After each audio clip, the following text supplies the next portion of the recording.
hello there! So I know it's been a long time since I made a video, but I think I just wanted to discuss as to what has happened in the latest WWDC event. I'm pretty sure some of you guys might be wondering, Oh, what is WWDC? well, let me tell you.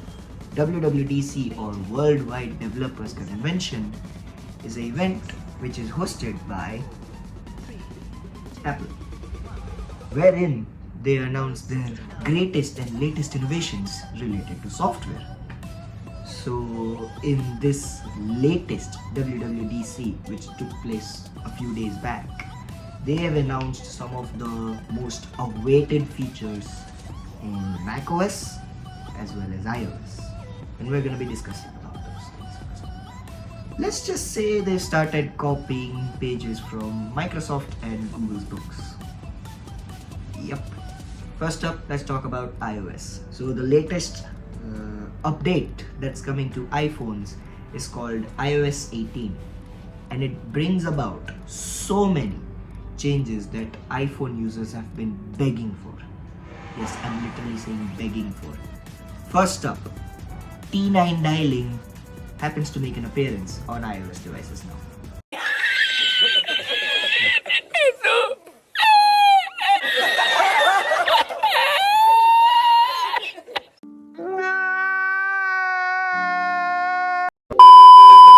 Yep, T9 dialing is finally coming to iOS devices. Now, some of you guys might be wondering, bro, what the hell is T9 dialing? Why? Why should we even use it? Is it even necessary? Hold your horses, bro. T9 dialing is a very important feature. So what basically that allows you to do is search for contacts directly through your keypad or numpad. All you gotta do is hit the numbers associated with the alphabet that's written in those numbers itself. It will be a little bit below in smaller font. You hit those according to the name that you've saved, and boom, you can find your contact just like that. It's that easy. T9 dialing is finally making an appearance on iOS, and after ages, iOS 18 will finally have call recording and call transcription. I'm pretty sure all the Indian businessmen and women are hyped up immediately after listening that iOS 18 will finally have call recording.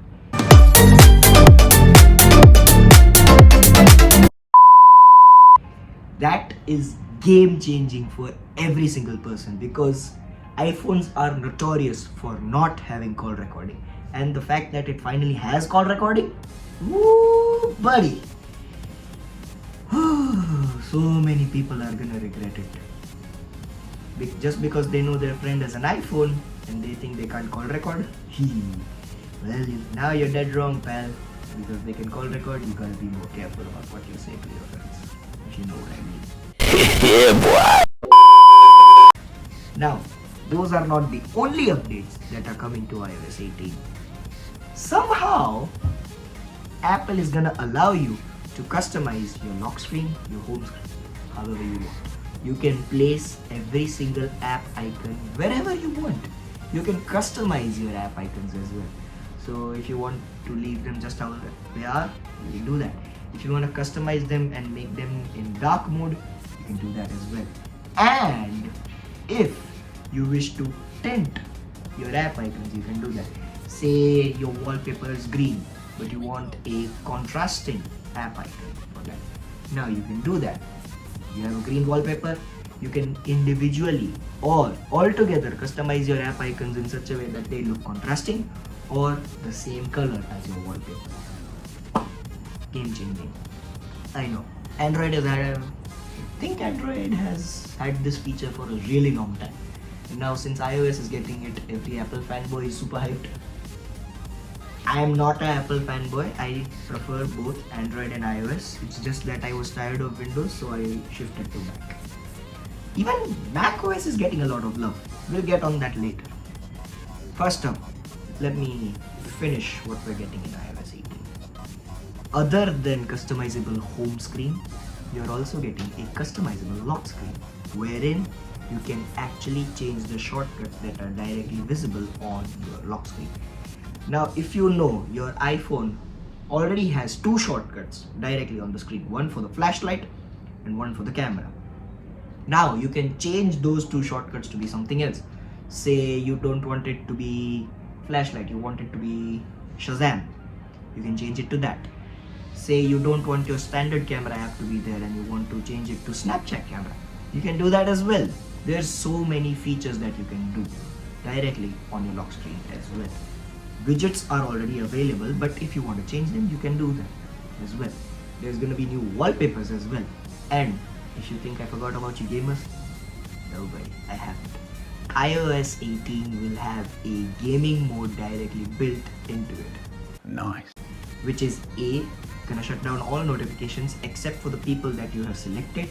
B, turn off mostly all the background processes for higher performance and higher frame rates in games.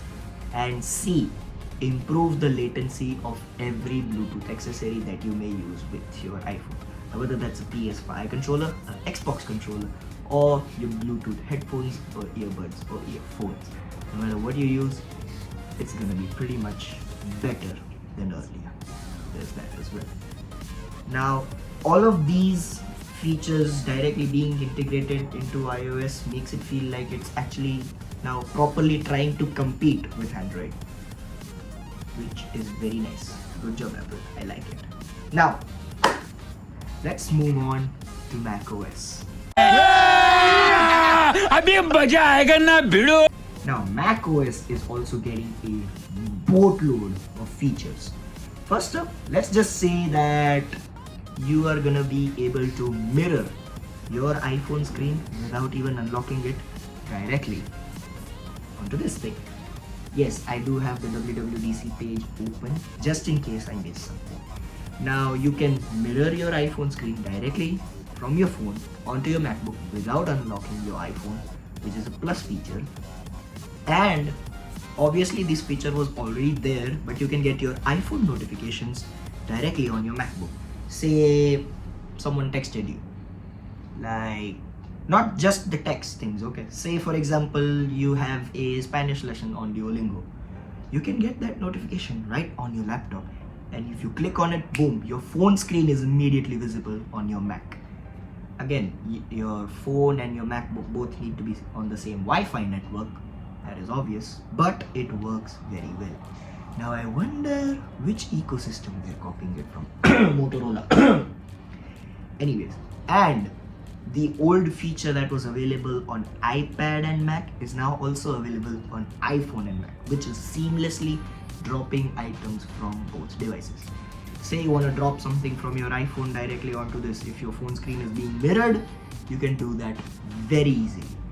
Now, to be fair, it's not like that thing where your iPad is kind of like being, well, your Mac OS screen is being mirrored on your iPad. I think that feature is called Sidecar, if I'm not wrong. It's not like that, but it's a neat feature and it's actually very nice. Productivity wise, macOS is finally bringing easy window snapping. Say for example you have 4 windows open, like one is for maps, one is for notes, another one is for prime locations in Goa. You can do that now. You can snap up to 4 windows right on your screen without paying for easy window snapping apps. गजब बेइज्जती है.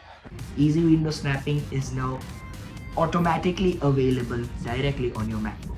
Now I'm gonna show you guys something. Now I have the macOS 15 or macOS Sequoia developer beta because I actually applied for it. So as you guys can see right here on the screen, it says macOS 15 beta is up to date. This has more features which I'll be getting to in a while as well. Now there's not just that, but you can actually change the background that's behind you on a video call. Now whether that's a Zoom call, FaceTime, whatever, you can easily change the background that's behind you. It's kind of like an inbuilt green screen which can change to pretty much whatever you want. Say you wanna be in the Alps, you can do that. Just want it to be blur You can do that as well. There's a lot of features available, and there's a presenter view available on your MacBook as well. And Safari, well, now it has personal context as well. Say for example, you're searching for a hotel. Now you can pull up other information directly related to the site that's already open on another tab. Mind blowing. That is actually very good. The fact that it has personal context directly built into it is very, very, very nice, which is also part of Apple's AI, I guess, which they're calling Apple Intelligence. I'll get to that in a little while. But there is one last thing that I want to mention, and that is available across the board, whether that's for Mac, iPhone, iPad, your Vision OS, and Windows as well, apparently. So it's a good thing that they're actually involving Windows in this as well, and that is the password tab.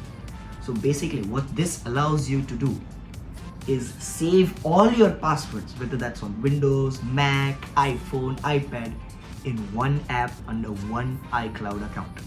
No matter what the password is, it's gonna be saved in that app.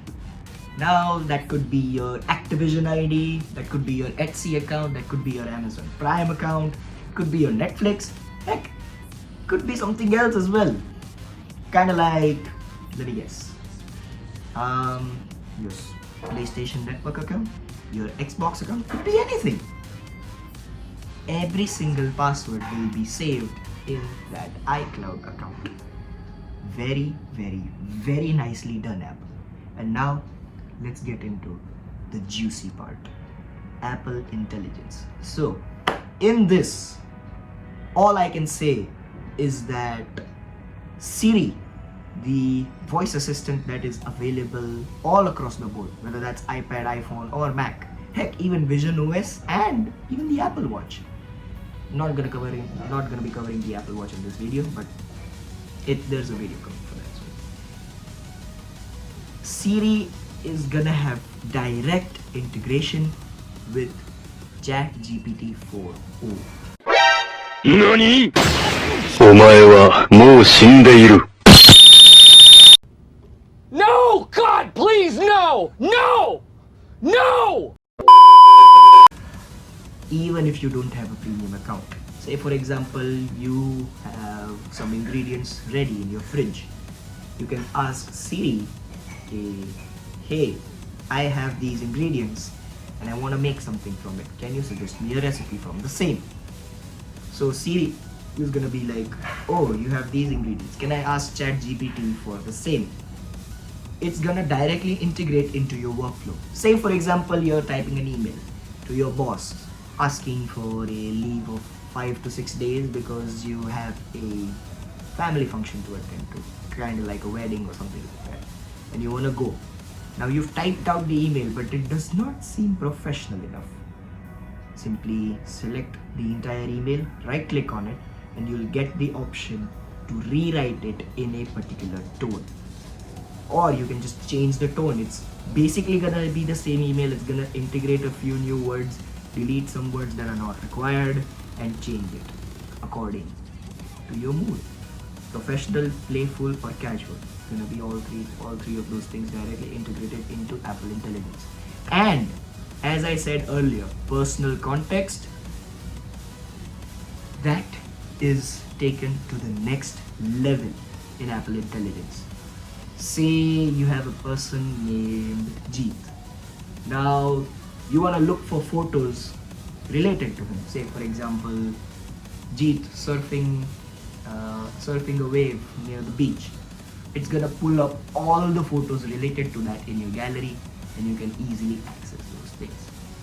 I saw this happen during the event and I was like, damn, that's gonna make photo browsing so much easier.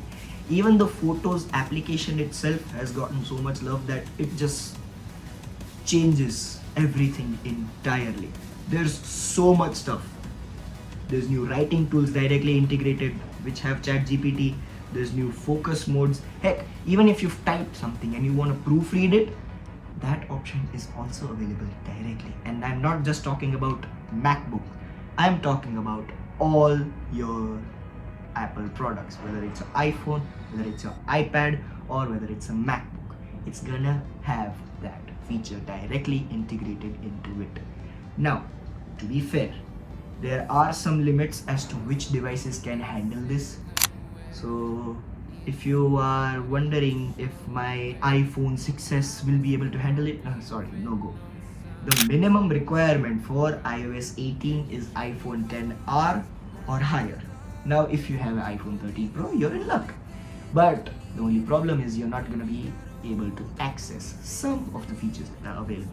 Say for example, generating new emojis using AI, making personalized like photos with the help of the AI tool that's directly integrated into your phone or your MacBook, and sending them to that person as like a happy birthday wish or something like that. It is gonna require at least a iPhone 15 or higher, and if we talk about Macs, it's gonna require any MacBook with a M silicon processor. So if it's an M1, M2 or an M3, you're pretty much covered. But if it's an older MacBook which has the Intel processors, you're out of luck. You need to upgrade if you want to access these features. Now if you use online tools, it's gonna be fine, but they lack privacy, which is something Apple covered very much during this whole event. It was astounding to see how much they've taken care of everyone's privacy because of private cloud compute or something like that. They're calling this new process, which basically means that all those AI tools that are available to you if you have these devices that are supported is going to be done on the device itself. And if it requires that additional power, it's going to reach out to a server, maybe use it, and then give the result to you. But that server is going to be publicly verified to be private. It will not store your data as well. Now, to be fair, Microsoft faced some backlash because of the recall feature that they had, but Apple is not facing that much of backlash regarding this. At least that's what I think. If it's facing any backlash, then okay, it's fine. I guess they can publicly apologize. Well, they've already done that for the iPad Air as well with the M4 processor. If you guys have seen that, let me know down in the comments below. And yeah, there's so many things. Even the iPad is getting some love, and there's one thing that has literally changed my perspective of the calculator app. Yes, about the calculator app. The iPad is finally getting a calculator, but in the iPad, if you have the Apple Pencil and say you go into math notes, say you you write an equation, as soon as you hit or draw the equal sign, your answer is right there.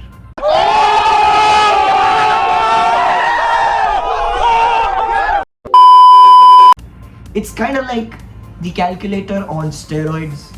So this is gonna be used so much in schools and colleges by students to like literally cheat during lectures. I can literally see the situation happening in some schools and colleges in like the US and the UK and basically every other country other than India, because tech is technically not allowed to be brought into school. So if you bring an iPad to school, yeah, you're pretty much done for. Unless your school is very posh, in which case, nice, I'm happy for you. But yes, there is one feature that I forgot to cover, which is going to be available on the Mac and the iPhone, which is scheduled texting. So say for example, you have a friend whose birthday is like a few days later. You can actually type out the message, hold on to it, and then you'll get an option for scheduled text. You can set it up for when, that means on what date, and what time you want the message to be sent, which is a very neat feature. I kinda like it. That way I can be the first person to wish someone happy birthday, even if I'm asleep at that time.